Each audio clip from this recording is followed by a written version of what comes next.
cycle. Do we heard about it before? For some of you, maybe you are familiar with the words of business cycle, but for some others, maybe this is the first time for them to hear the term of business cycle. Okay, before I proceed to the definition of the business cycle, do you know that business cycle also known as trade cycle or economic cycle?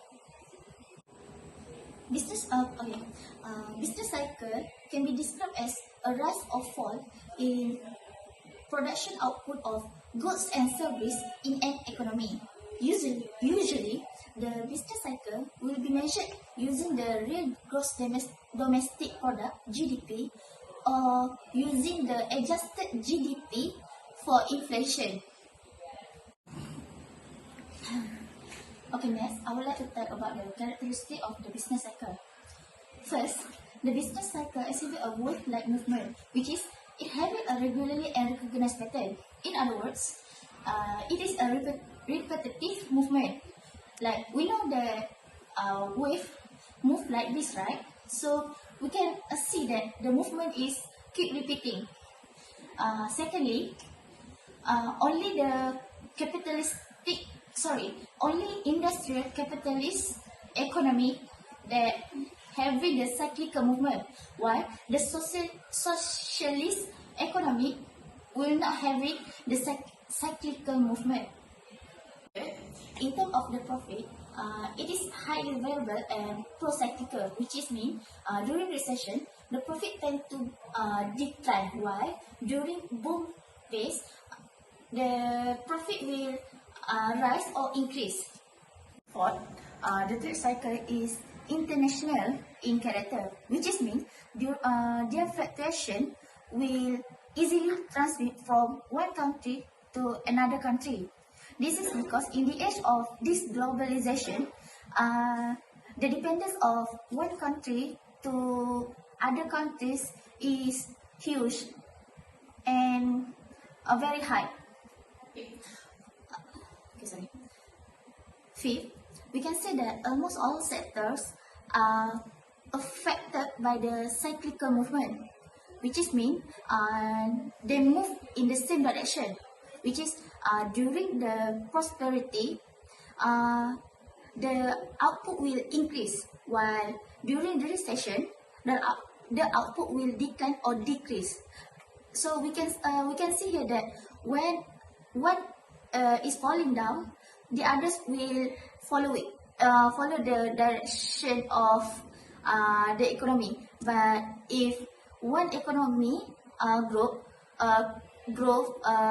and increase, the others will follow the flow too. Last but not least, not all the sectors are affected uniformly, because some may affect badly, while the others will not affected so seriously. That's all for characteristic of the business cycle. I'm Muhammad Khaide, and today I'm going to present about definition and phases of business cycle. So, what does business cycle mean? Business cycle is the fluctuation in the economy with two terms, which is output and growth, that can be changed by real GDP. So, let us take a look on the diagram. Let's say we started from peak, and then the GDP will be declining by recession, hit the lowest point, which is we call it as trough. Afterward, the economy will be recovered and expand to another peak, and then the cycle will go repeatedly and continuously. Sorry about that. And the extension will make the economy growth, cause the consumer and business confident, and then by this, the consumer will purchase now instead of lay off then, because they can state the future income and the number of unemployment will be decreased. Not just that, the investment and the price will be rises. Also, the rate of inflation will be increased, and then the amount of output might be higher. When the GDP reach on the peak, the economy will maximum the output, then the demand will be exceed supply and it will become overheat. When the GDP reach on the peak, the economy will produce at maximum output, then the demand will exceed supply and it will become overheat. Because of that, the efficiency of production will be less and going downward. In the recession phase, as example, financial crisis, the business and the consumer will be fear and panic because they're less of confident to consume more product. By that, the demand and spend will be less. Also, the number of unemployment will be rise, and then the price and investment also will be affected and decrease. Last but not least, trough phases. When the GDP hit the lowest point, it will be growth of curves. Because of this, the government will cultivate and using the fiscal and monetary tools. It will restore the confidence and recover the economic growth. Oh, I forgot to summarize all of that. Sorry about that. When the expansion phases, the people will enjoy the prosperity and the confidence in the economy. But sadly, the people will get stressed and frustrated, especially for the consumer and the business, and also for the unemployment. So that's all. Thank you. Bye bye. Hi, I'm Zulaika and I'll be focusing on the topic of unemployment. What is unemployment? Unemployment is referring to a situation where there are people who are seeking for a job and are willing to work, but unable to find suitable jobs at a certain level of wage rate. So basically, housewives and students are not categorized under unemployment. Why? Because both of them are not seeking for a job and are not willing to work. Next, we'll be moving on to the next point, which is the types of unemployment. There are 5 types of unemployment. It consists of frictional or normal unemployment, structural unemployment, cyclical unemployment, seasonal unemployment, and technological unemployment. First, frictional or normal unemployment. It is a temporary unemployment because it only happens at a short period of time, whereas the people involved are in a situation whether they are seeking for new jobs because they have no experience before, or the second one is because they are in a transition process to change from the old job to a new one. These people require some time in order to find a suitable job that fulfills their needs, requirements, and also qualifications. Examples for frictional or normal unemployment are for those people who just graduate and have started searching for jobs, and for those who quit from their old job in order to find a new job that maybe have higher salaries or strategic location or maybe a better position. Second, structural unemployment. It arises due to the changes in the structure of economy. It means that workers and laborers lost their job because that job is not a part of the economic structure anymore. It usually exists because of the technological advancement, changes in demand, or maybe because lots of imported goods that compete with the local products. As a result, workers feel that their previous skills, talents, and experience are no longer valid or outdated. For a structural unemployed person, it will be hard for him to find a new job if he doesn't have any other skills or other additional education. Next, technological unemployment. It happens when there is a change in the techniques of production, or when lots of capital need to be produced in order to substitute human workers into machines. As we all know, technologies are always ongoing and always change from time to time. Therefore, it is a must for the labor force to keep up to date and respond to the changes quickly. This is because to be avoid from being laid off due to the lack of the adequate skills. Because nowadays, the employers are favor for the modern machinery. The example of technological unemployment is the use of online banking by commercial banks. Seasonal unemployment. It can happen due to the seasonal variation in the production of the particular business. It also can happen when certain product cannot be produced at the moment.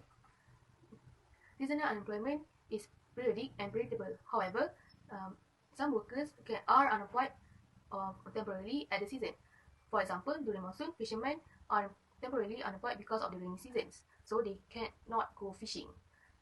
Other than that, the hawkers or fruit stalls lost their job when the fruit season has ended. Last but not least is the cyclical unemployment. Cyclical unemployment is a very critical situation for the economy. It is because it arises due to the downswing of business cycles in an economy. When an economy faces recession, the real GDP falls down, resulting to the decreases for demand in goods and services. The companies had to close down, and ended up workers are being let off. It is a very critical and serious situation because it is an act of involuntary. It can take a few years until the recession has ended, and usually post-recession takes several years. For example, during Asian financial crisis in 1997, it is a really bad impact towards the economy because it reduces the demands, and the employers are really desperate to reduce the numbers of workers in their companies. That's all from me. Thank you for watching. Hello, Assalamualaikum. Today I'm going to explain about Asian financial crisis that happened in 1997. The Asian financial crisis is a period that happened in 1997, July. It gripped much of East Asia and Southeast Asia. It is also raised a fears of a worldwide economic meltdown due to financial contagion. Before the Asian financial crisis happened, Asian countries like South Korea, Singapore, Taiwan, and Hong Kong experienced rapid growth and was often referred as the Asian tiger economies. They maintained high growth rate over 7% from 1960s to 1990s due to rapid industrialization. Apart from that, other Asian countries like Malaysia and Thailand experienced over 8% from middle 80s to 90s, much credited to reforms and proper economics decision of governance in the early 80s. However, it comes to an end in July 1997 when the Asian region was hit by one of the worst economic crises in decades. Countries that affected is firstly Indonesia, South Korea, Thailand were the countries affected by the crisis. Hong Kong, Laos, Malaysia, and Philippines were also hurt by the slump. Brunei, mainland China, Singapore, Taiwan, and Vietnam were less affected. Although all of the countries suffered by the crisis. A lost demand and confidence throughout the region. Japan was also affected, through less significantly.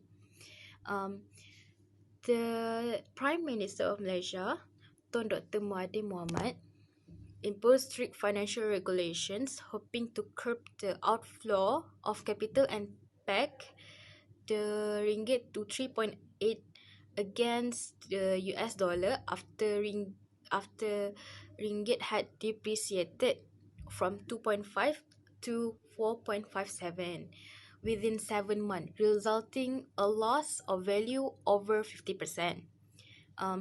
South Korea, also being one of the countries affected the most, experienced it's around 7% drop in Seoul Stock Exchange. Foreign debt to gross domestic product rose from 100% to 167%. 1997 Asian financial crisis also gives big impact to Malaysia, especially on the economy side, political side, society, and also income distribution of Malaysia. This is because Malaysia is one of the Asian country in the world. So the first thing we're going to talk about is the impact on the economy side. Malaysia also faced financial crisis on 1997. The value of ringgit had declined. Based on the research, in the year of 1997, the value of ringgit is equivalent to 2 ringgit and 42 to the US dollar. Whereas later on January 1998, the value of ringgit is equivalent to 4 ringgit and 88 cents.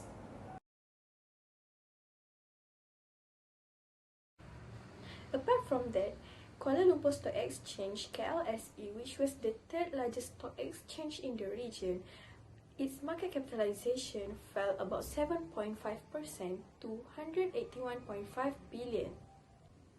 In the end, Malaysia experienced the biggest stock market plunge among Asian countries during the crisis. This financial crisis also gives negative impact to real sector economy. On the other hand, the foreign direct investment FDI levels, as measured by the value of application received for investment through hotel, tourism, and agriculture sector by MIDA, it displayed a declining trend during the crisis. We can conclude that during the crisis, investors tried to reduce their investment to avoid loss. Now, we look at the impact on society. First, inflation.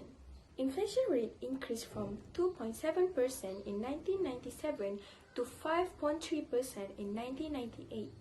The increase in food price was the main reason to the higher rate of inflation. And this higher rate of inflation caused rising in unemployment, lower wages, and reduced real incomes.